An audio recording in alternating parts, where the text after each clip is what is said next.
How's it going, guys? Skynate here, and as you can tell, it is a little bit late at night or early in the morning, whichever you want to consider it. And you'll notice that the desktop looks a little bit weird, especially when you see this Linux Mint logo right here. So I've been trying out Linux Mint, and so far it's been pretty interesting.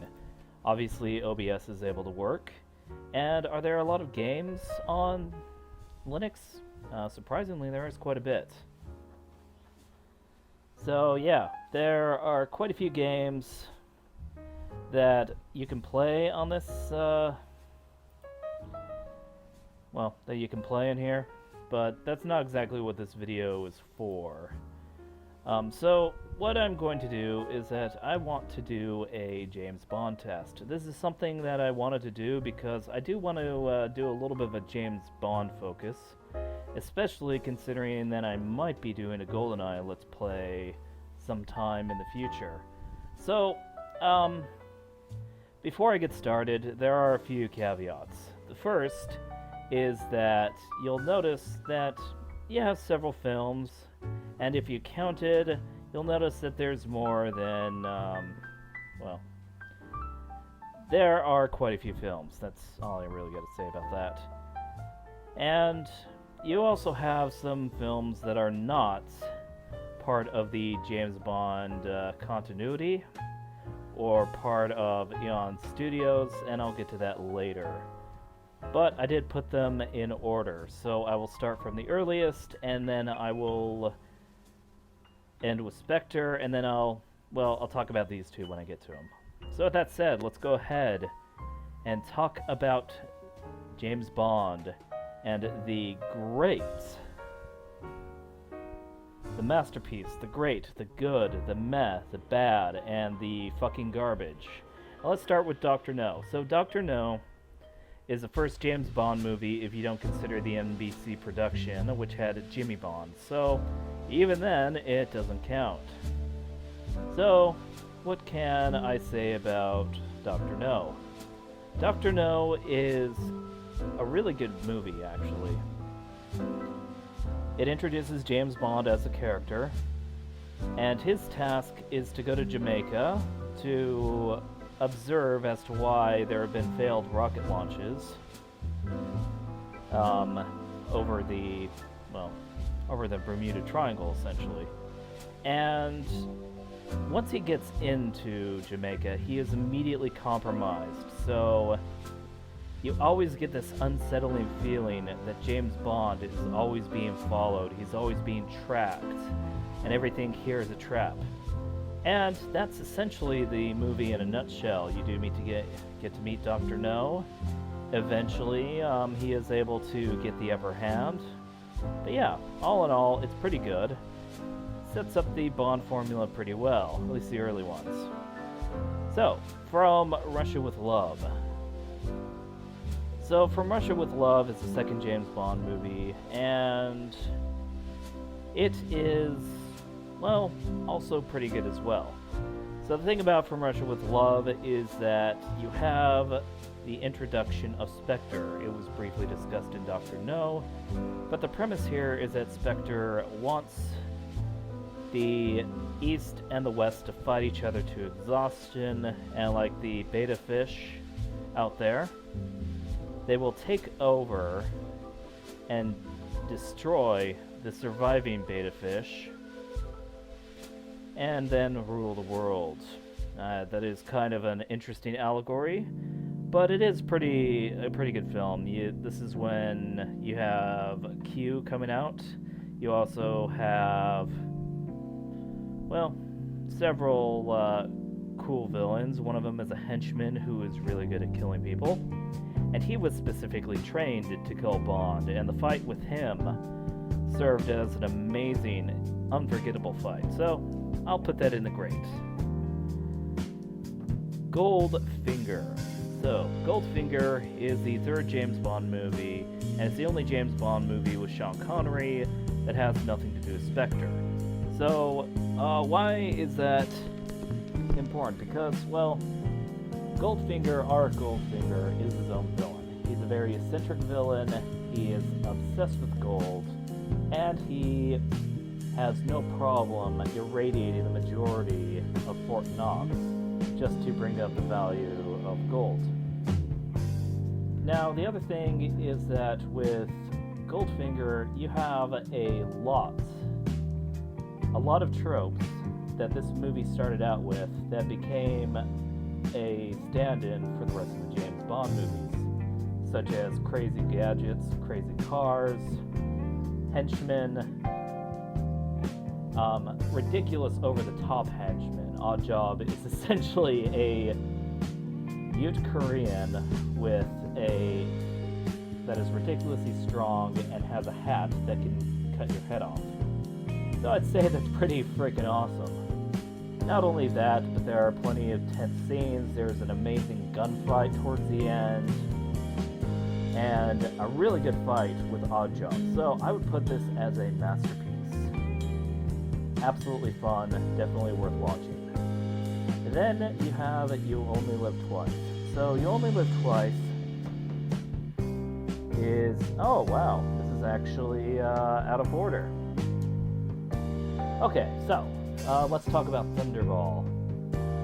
Thunderball is a continuation going back to the whole Spectre thing, where you have to where Bond has to face off against Amelia Largo. Now, I believe I got that right. Don't sue me if I got that wrong.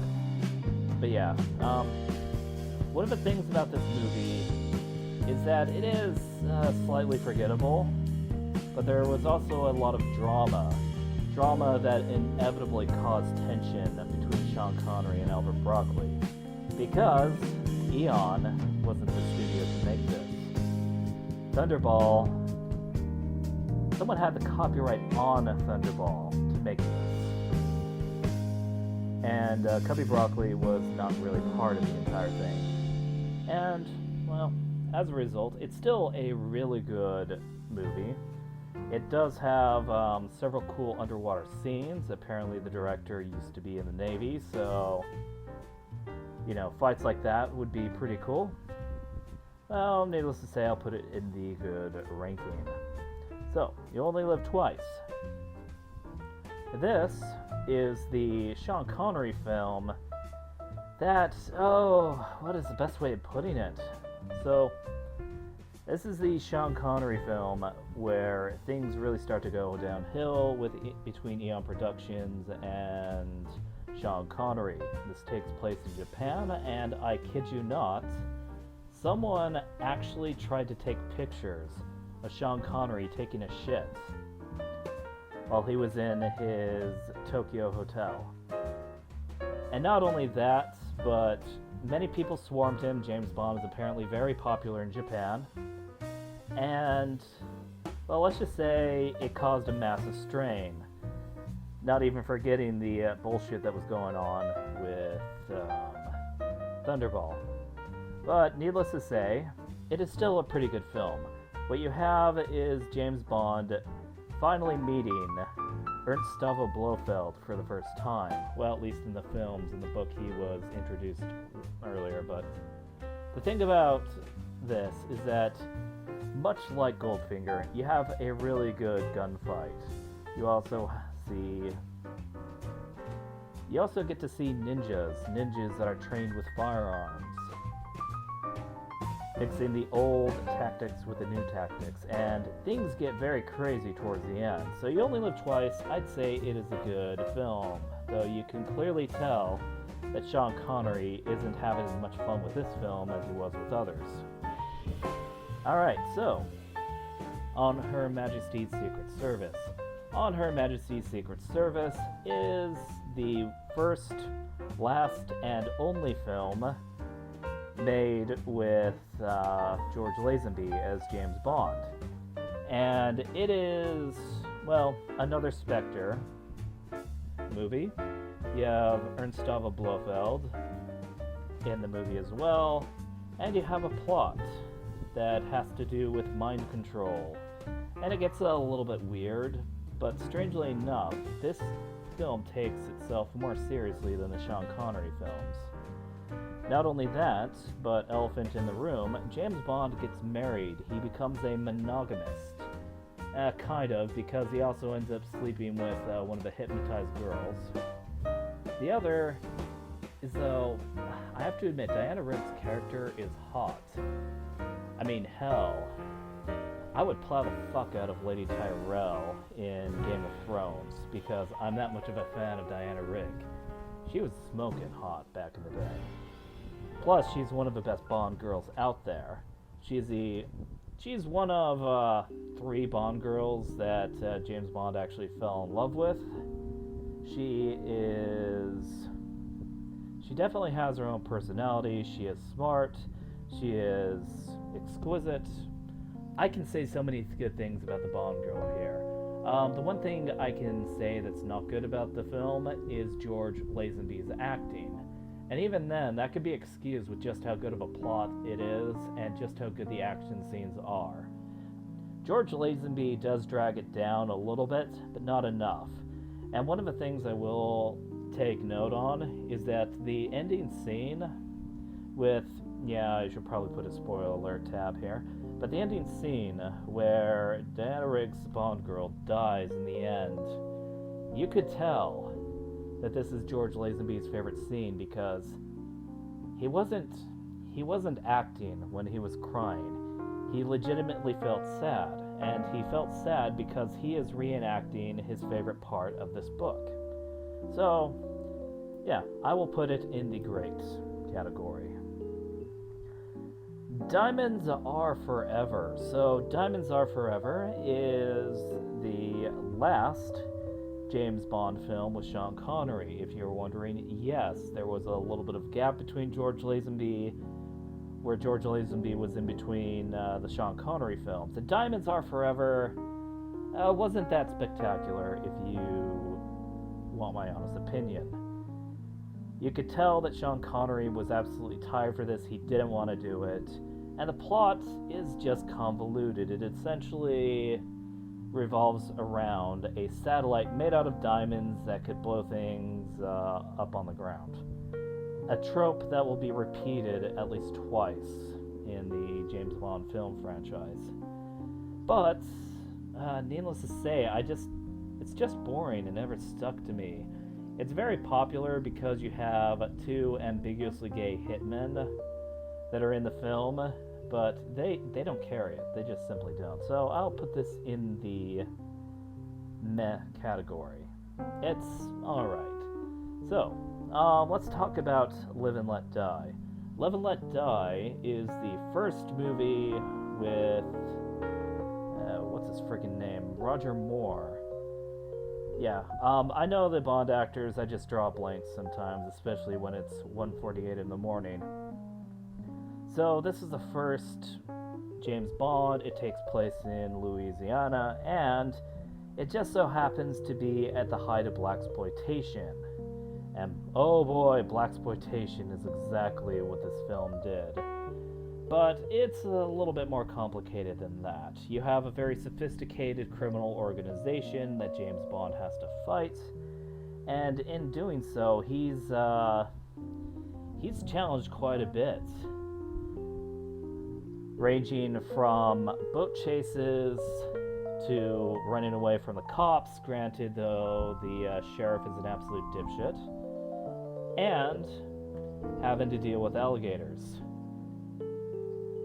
There's a lot of talk about voodoo, some paranormal stuff, but that really never takes the forefront of it all. All in all, it's a pretty good Bond film for what it is. It's definitely imperfect, but I can excuse it for some stuff. So, Man with the Golden Gun. This is, what's the best way of putting it? This one's kind of forgetful.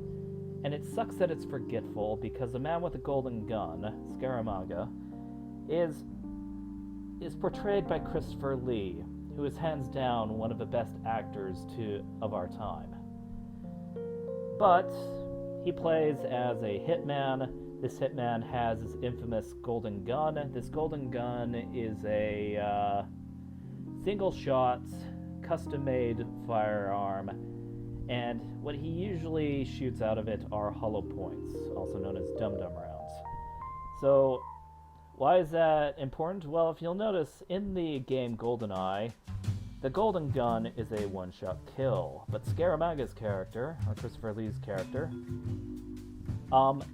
he only needs one round because he's such a good marksman.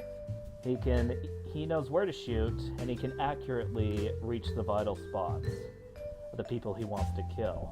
So that's something interesting about the man with the golden gun. After that, Henchman is absolutely worthless. The Bond girl is a dipshit. And it's just really unforgettable for the most part. So I put it in the meh category. So let's talk about The Spy Who Loved Me. The Spy Who Loved Me is probably Roger Moore's greatest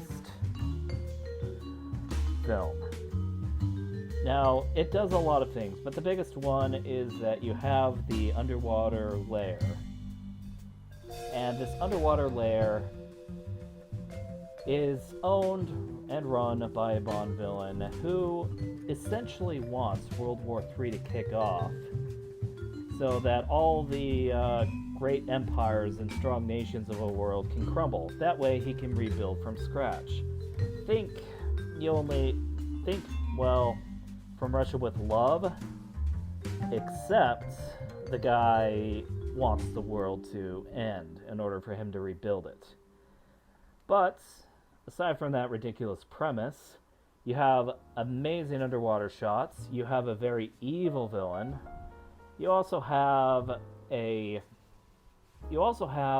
very crazy gunfights going on in this film. So I'd have to say it is a really good film, and let's not forget, Jaws is in there.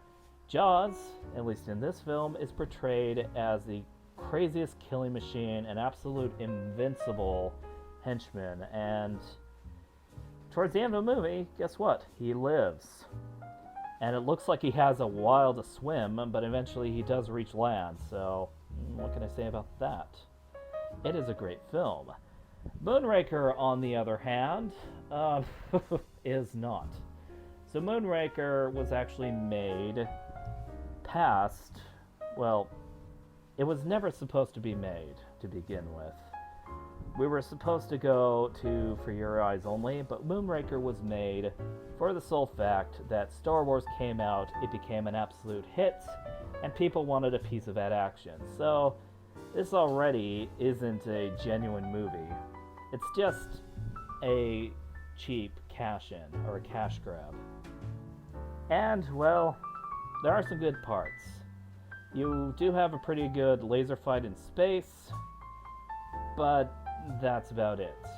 Jaws went from completely intimidating to being an absolute dumbass. You have Space Hitler, who just thinks that killing off the entire planet to have it inhabited by the master race is a good idea. And then Bond Girl's just forgettable. And the movie in of itself is mostly forgettable. So it goes into the bad tier. Alright, so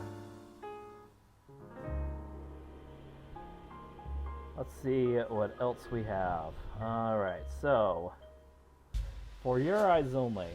After the failure that was Moonraker, For Your Eyes Only decided to make a movie that was more down to earth. Pun very intended, I should say. But it is a good film. And it is a good film for many reasons. It has to do with a story of revenge.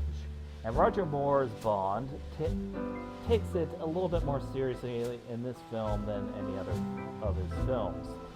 For one, he advises the woman not to, because going on a path of revenge will only lead to destruction of yourself. You never seek revenge to win.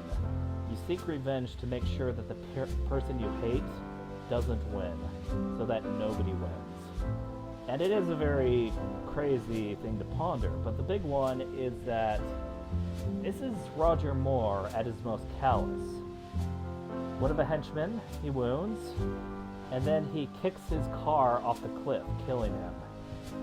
It was merciless, and I heard that Roger Moore didn't like that scene. But, oh, let's say that I certainly did. Octopussy. Alright, so, Octopussy is...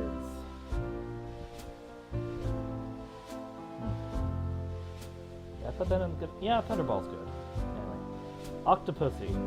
Octopussy is, a Bond film that is a little bit more campy, plus the story doesn't make any sense. You have a Soviet general who wants to destroy West Germany, and he's doing so by planting a nuke in the Ramstein Air Base during a Ramstein air show. And, well, needless to say, this plan is pretty fucking stupid because that would lead to the obliteration of the Soviet Union, something that he absolutely loves and adores. So, yeah, the plot is just bad from the start. And not only that, but there are some good parts to it. For example, the scene where he's on an airplane is crazy. You have a very nasty henchman that you have to deal with. And on top of that, you have a knife wielder, you have a Sikh who is stronger than all hell, and yeah, you have a really good fight scene with him. But it is still very campy, so I'll put it in the meh category. And now we have A View to a Kill. So, View to a Kill is the last movie with Roger Moore.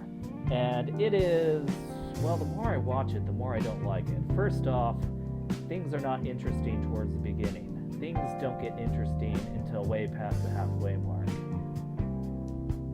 Secondly, Roger Moore at this point was in his late 50s. Really kind of too old to be James Bond. And too young to be, well, yeah, too old to be James Bond. And you also have him facing henchmen that are in their 60s and 70s, so it doesn't look like Roger Moore is that old. Except he is. Not only that, but he later found out that the Bond girl, I believe her name is Stacy, correct me if I'm wrong, found out that her dad is actually younger than him, and that really creeped him out. So Roger Moore didn't want to do this, Roger Moore didn't like it, he just decided to give it one more go, and it didn't turn out. Does that mean that everything is bad, though? No. It is actually one of the... Max Zorin is one of the best characters out there, and Grace Jones portrays a very evil henchwoman. But as psychopath, and one of the best scenes is that he sets City Hall on fire, he guns down workers to cover up the tracks, he tries to flood Silicon Valley, kill everyone in San Jose, and needless to say, he failed, but he has... Christopher Walken's Max Zorin is one of the craziest Bond villains, and I have to give him credit for that, but it doesn't make up for all the crap that happened. So it is another meh Bond. Alright, so The Living Daylights. This is the first film with Timothy Dalton, and unlike the other previous Bonds, Timothy Dalton took things in a way more serious light. For example, what he did is that he wasn't exactly funny. He made the average quip, but the quip was never humorous to begin with. He felt very stale. Well, not stale, but very stiff. And you might be thinking, oh, is that a bad thing? Not exactly, because the real James Bond in the book is callous. He is incredibly callous. He is a cold-blooded, murderous psychopath. And Timothy Dalton almost nails it. Almost nails it as that James Bond. Up until this point, he followed that to a T more than any other actor, and it paid off. The story for The Living Daylights is kind of complicated, but basically you have a defector. This defector isn't exactly a defector, and then he gets kidnapped, though that was planned by a henchman, and then there's a weapons deal, and the weapons deal goes south because the weapons dealer, well, was refused by the Soviet general, I believe, in Afghanistan. As you can tell, the story is a little bit convoluted, but everything ties together. It just takes quite a few watchings to actually understand what is going on. But that said, the Bond girl, Kara, she is absolutely amazing. There's so much chemistry between her and Bond, and that was kind of intentional because apparently with the AIDS epidemic, they wanted to portray Bond as a monogamous figure, which doesn't make much sense because at the beginning of the show, or beginning of the movie, he does sleep with this random, strange, rich woman. But I digress. The action is crazy. You see Soviet-Afghan fighting. The henchman, Necros, is absolutely crazy. Hands down, the best henchman out of any of the series. Even Jaws doesn't come close to how good he is. And the way him and Bond fight, holy crap, that is amazing. Where these two agents fight to the death. And it is a very nasty fight. There's strangulation, there's Bond and Necros hanging on the edge of a plane, and if you ever hear about the behind the scenes, you'll actually learn that the stuntmen, they fell off that plane all the time, and that gives you an emphasis of just how dangerous that fight is. Brad Whitaker is kind of meh, but he's pretty pivotal and important to the plot, so yeah, pretty good. Needless to say, The Living Daylights is a masterpiece. Alright, now we have License to Kill. So License to Kill is Timothy Dalton's second film and last film. It's also one of the darkest James Bonds, one of the most violent James Bonds. It deals with a drug kingpin, and I think it's Franz Sanchez, if I got that right. Doesn't necessarily matter, but needless to say, the villains are absolutely brutal. The henchman, is implied to be a rapist. The main kingpin has a violent, explosive temper. For example, there was a scene where he and his men tried to capture a British secret agent from MI6.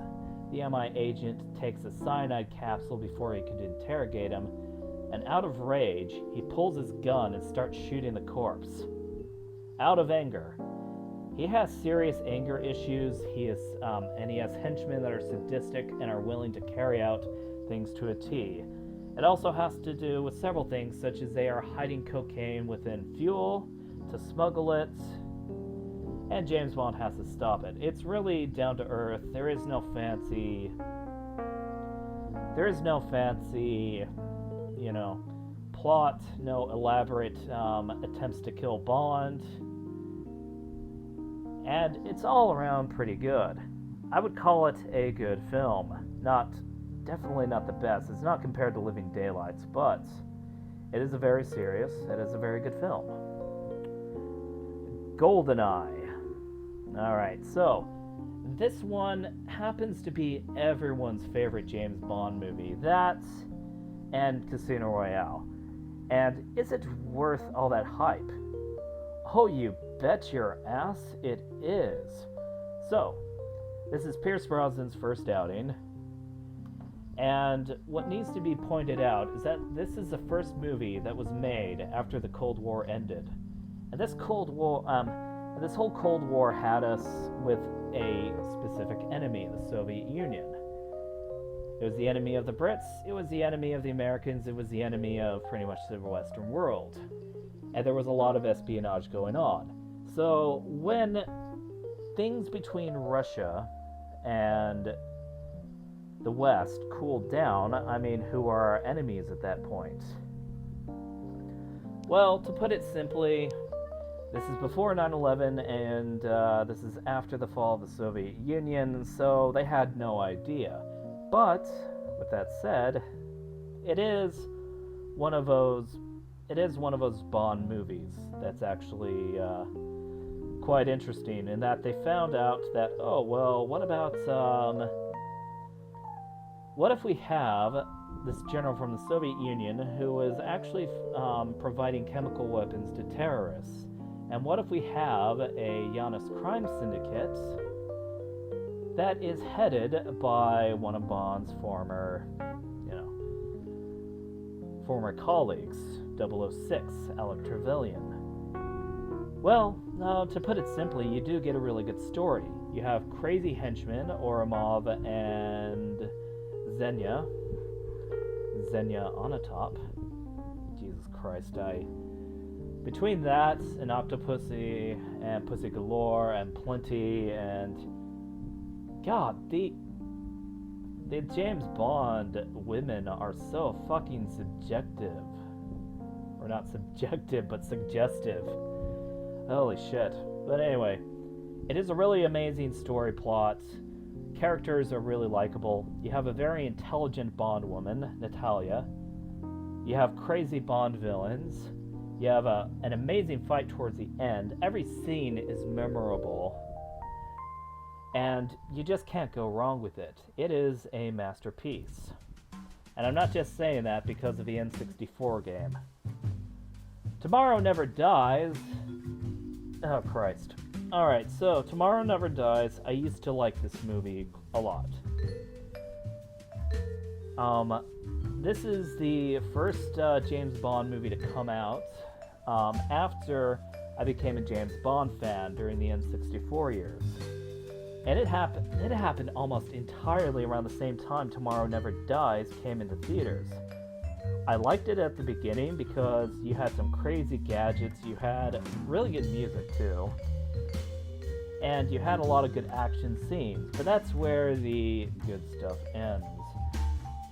You have one henchman who is who has this very tense scene. That is the best part of the movie.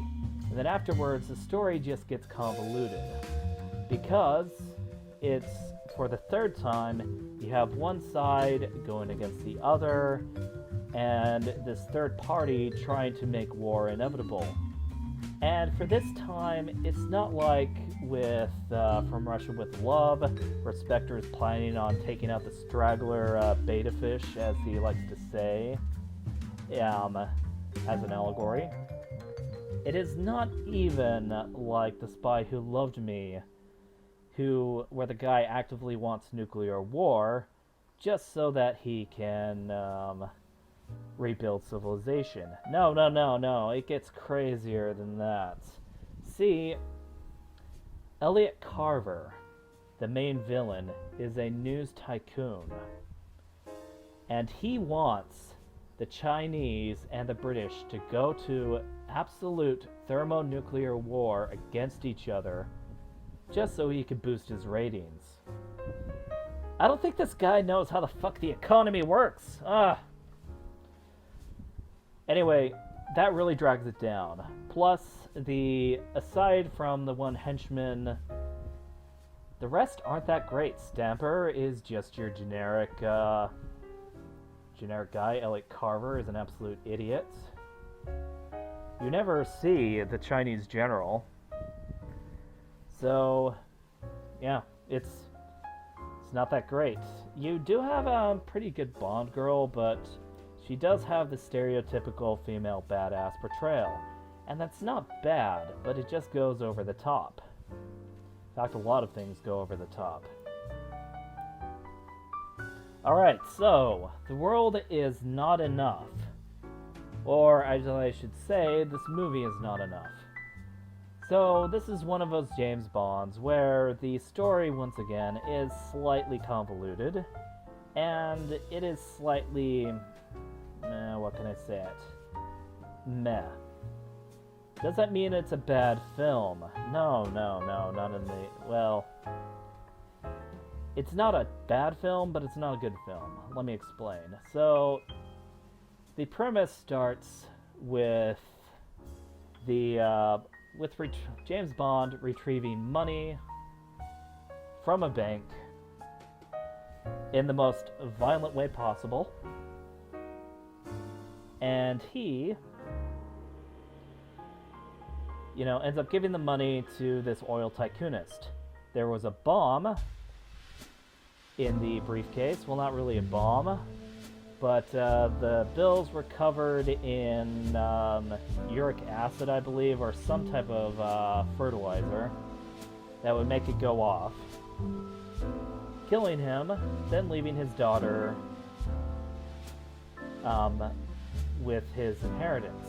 And it just so happens to be that his daughter was kidnapped by one man named Renault, who had a bullet put in his head, and this prevents him from feeling any pain, but at the same time, it just gets kind of weird, because apparently you learn that Elektra, the oil tycoonist's daughter, was behind all this.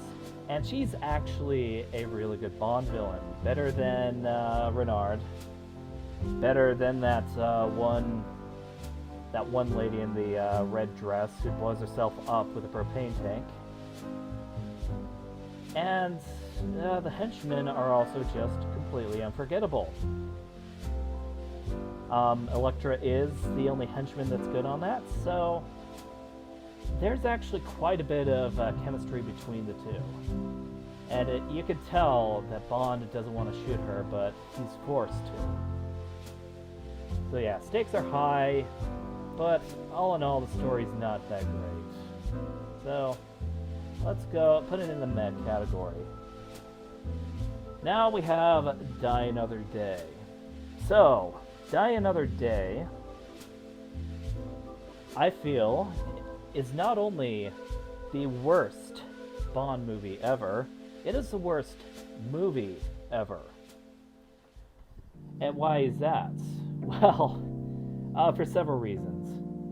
Basically, you have the worst Bond villain, you have the worst Bond girl, you have the worst Bond gadgets that don't make any fucking sense. You have the worst Bond intro music. And I would go so far as to say that this is Madonna's worst fucking song as well. You have the worst henchmen.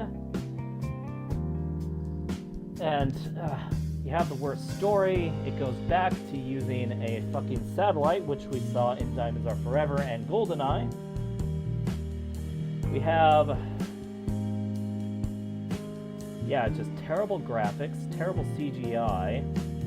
It feels like a sci-fi, much like Moonraker. The only difference is that Moonraker is entertaining at some points. This is not. This is just a piece of garbage. And it's such a piece of garbage that it almost killed James Bond. James Bond had to reboot because of this fucking film. It is absolutely terrible. And this movie also pretty much spelled the end for just the campy action film genre. The campy action film genre, I don't think ever recovered after Die Another Day. They tried a little bit with Indiana Jones, Crystal Skull, and good God, it has the same problems as Die Another Day. But even then, I'd rather watch that Indiana Jones film. And not only would I watch that, but I would watch Battlefield Earth, Garbage Pail Kids, and Sharknado 2 all in one sitting before I subject myself to this fucking bullshit. So yes, it is shit. Die Another Day is shit. Alright, so time for Casino Royale. Casino Royale. And what can I say about this movie?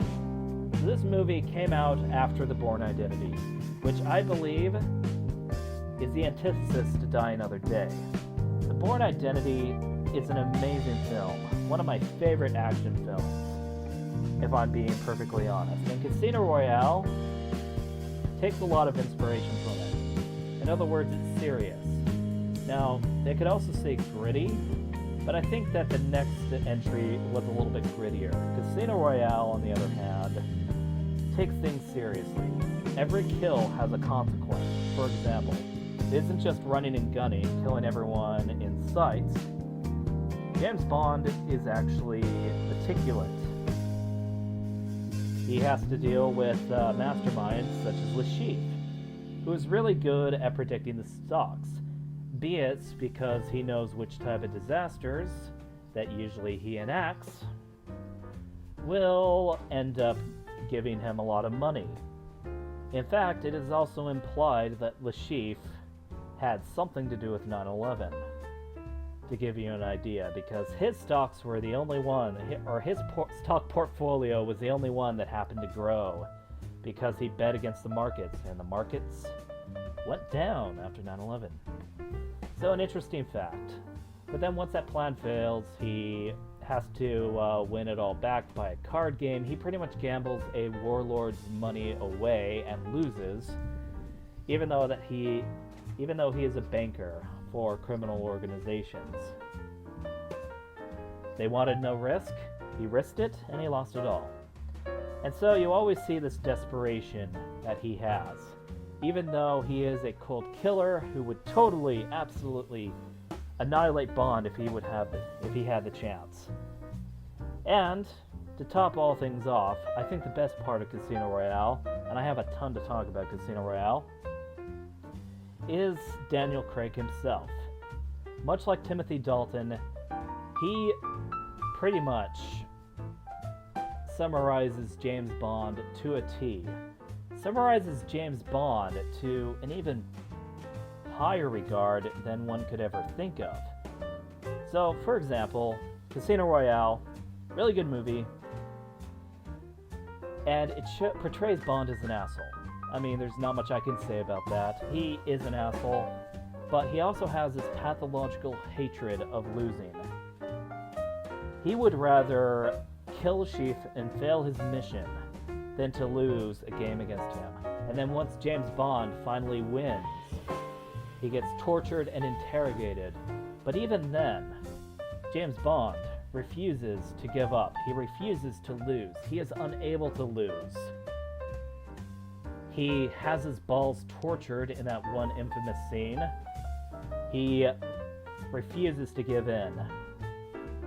He knows that the love of his life, Vesper, is being tortured, and the only way that she could live is if James Bond gives out the code, gives out the password. He refuses to.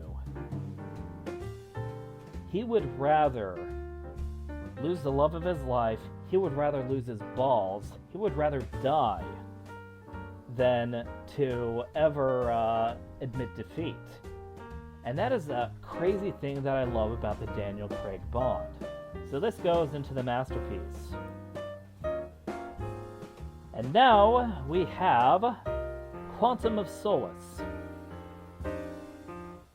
So, what can I say about Quantum of Solace? Well, let's talk about the bad parts. Quantum of Solace was written during a time of writer's strike. So, understandably, the writing is a little bit sloppy. But the story goes like this. Bond is trying to find loose ends to figure out Quantum. The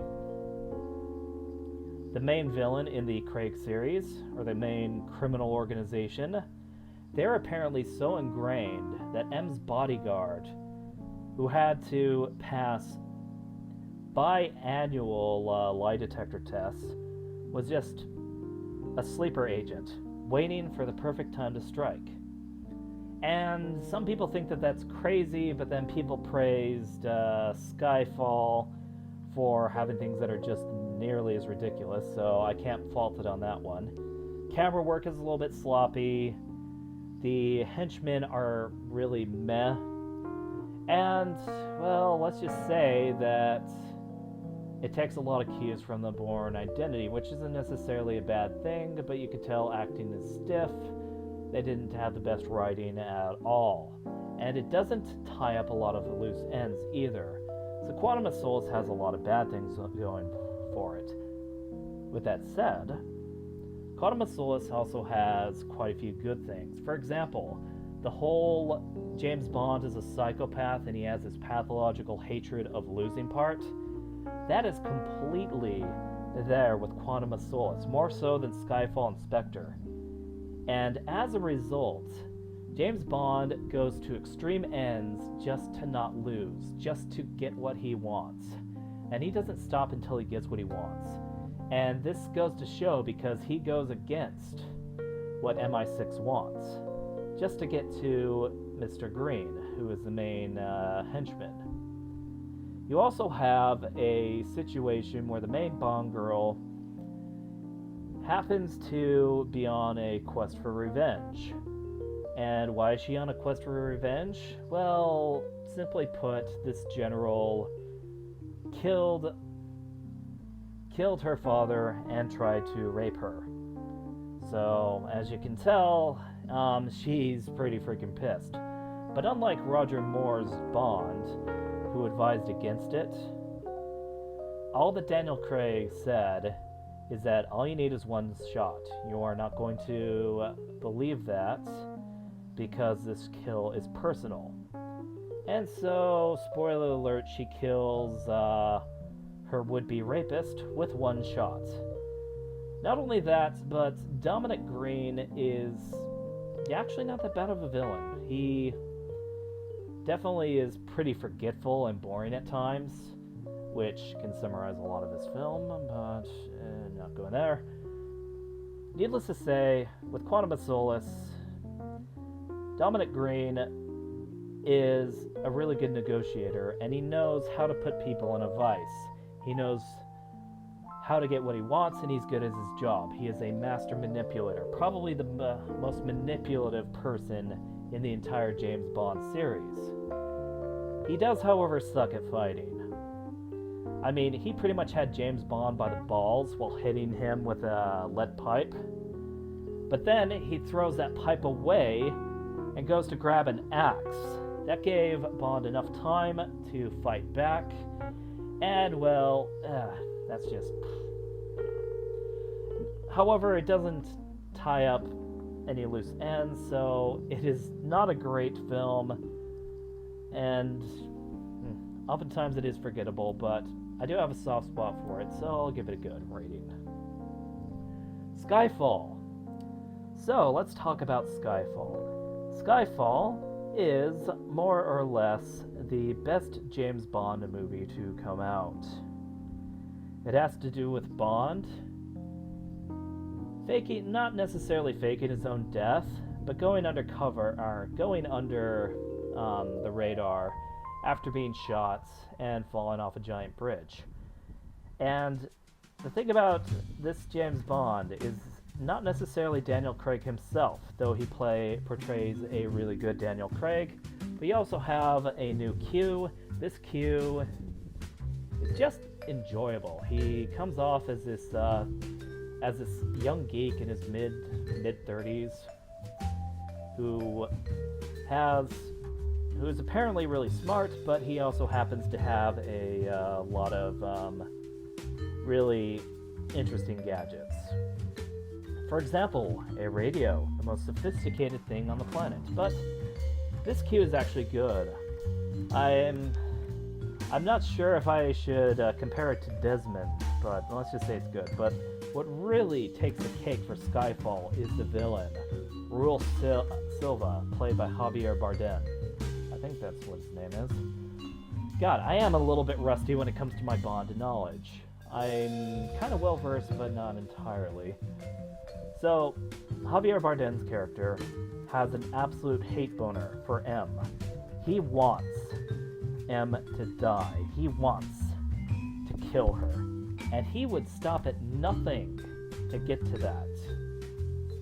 Now, the thing with Skyfall is that, well, he succeeds. He's about the only Bond villain to get what he actually wants. Granted, it costed him his life, but he actually succeeded. He had all this planning, and the only thing that was keeping M alive was James Bond. And James Bond did a really good job. He ended up defeating the bad guy, but he failed. Royal Silva actually won. Isn't that crazy? And it was a very emotional exit for Judi Dench's M. But it was an exit that I think was perfectly fine and warranted. So I would call it a masterpiece. Skyfall is a fucking masterpiece. Spectre, on the other hand, is anything but. So let me talk about Spectre for a little bit. So Spectre is a film that tries to tie in Quantum with Spectre. And he also wants Royal Silva to be tied in as well. And apparently there are so many things that make this scene a movie wrong. Like, the story screws everything up. They tried to pin James Bond as a monogamist, finding the love of his life finally. But yeah, there's really no chemistry between the two. The Bond girl is just a generic blonde girl. Nothing else. And with James Bond, he is, well, his acting is very stiff. He doesn't seem concerned in any way, shape, or form. He's always relaxed through the movie, even when he's killing a ton of bad characters. But yeah, this is the worst portrayal of Blofeld in any film. I'd say Diamonds Are Forever actually has a better one. And overall, Spectre is just boring. The gadgets are boring. There is a really good chase in a plane, but towards the end of the day, it's just not that memorable. It's not that great. It's not that exciting. There is no chemistry between Bond and the Bond girl. There is no real dynamic between Ernst-Stavro Blofeld and James Bond. The climactic ending was pretty good, and it ends up with Blofeld being arrested. I don't know, it's just not that great. So I will put it in the bad category. Hopefully the next Bond movie is not. So, this one I have to talk about. Casino Royale. This is the one movie I haven't seen. Now, this isn't the 1950s Casino Royale with Jimmy Bond or Barry Nelson. This is the, I believe, late 60s James Bond. So, a little bit of backstory. The rights to Casino Royale were never given to Eon Studios until the 2000s. Don't ask me why, I kind of forgot the history of it, but needless to say, Albert Broccoli did not have the rights to Casino Royale. And, well, yeah, Ian Fleming didn't have the right to it either, so I have no idea how that happened. So yeah, Ian Fleming didn't have the rights to it, Albert Broccoli didn't have the rights to it, Eon did not have the rights to it. So they created Casino Royale, and it was supposed to act as a parody. I heard this movie is absolute garbage, but I have never seen it, so I'd have to simply reserve my judgment. This shiny turd, on the other hand, is absolute garbage. This is Never Say Never Again. Much like how Ian Fleming and Albert Broccoli did not have the rights to Casino Royale, they also did not have the rights to Thunderball. In fact, Ian Fleming had a huge legal dispute between, I forgot the name of the producer, but let's just say that they had a huge problem, and Albert Broccoli believes that complicated his health issues, Ian Fleming's health issues, and he believes that that led to his death. Now, I'm not too entirely sure why the producer decided to create another Thunderball, because this is what it is. Did I say Diamonds Are Forever? I meant Thunderball. Anyway, so Thunderball was an okay movie. I put it in the good category, so yes. This, however, is not. This is not only a way for the producer, I totally forgot his fucking name, sorry, to make money off of his one and only James Bond license, but Sean Connery is only there to piss off Eon Studios. It is a shitty fucking film. I mean, the story isn't great, it's just a rehash. Somehow they made the Bond villain even less exciting. It just wasn't a good movie. It was absolute shit. So, there you have it. This is what I believe are the good, that are all the Bond movies that I ranked. So, Goldfinger, Living Daylights, Goldeneye, Casino Royale, and Skyfall, masterpieces.